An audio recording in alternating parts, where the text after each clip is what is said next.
Les risques des défrisages sur la santé, en novembre 2022, on en avait parlé. Et si je te disais que les défrisages et les produits de lissage capillaire augmentent le risque du cancer de l'endomètre par 2,5? Tu dirais, mais c'est complètement fou. Oui, c'est complètement fou. L'endomètre, c'est la partie de l'utérus où se déroule la grossesse. Depuis cette période, le nombre de plaintes déposées par des femmes aux États-Unis n'ont cessé d'augmenter. Parmi les plaignantes les plus touchées sont les femmes noires.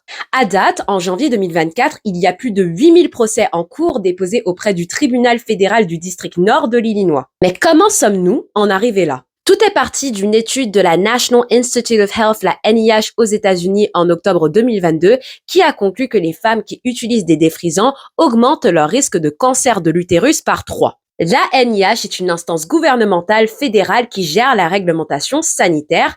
Les femmes noires sont touchées 3 fois plus que tout autre groupe ethnique.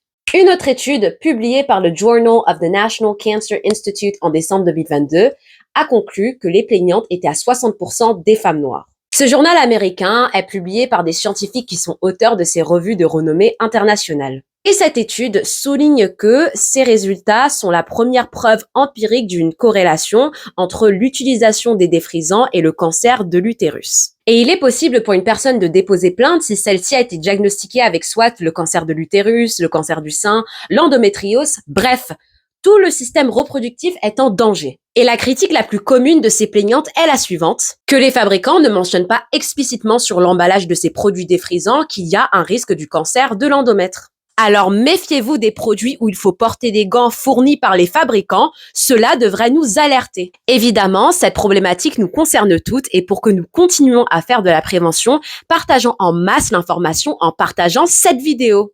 Mes sources de référence seront épinglées dans les commentaires et ou la description de celle-ci. Maintenant, c'est à ton tour. Et toi, est-ce que tu connaissais les risques liés à l'utilisation des défrisants? Dis-moi tout dans les commentaires et je vous dis à très bientôt pour plus de contenu décolonisant. Ciao, ciao!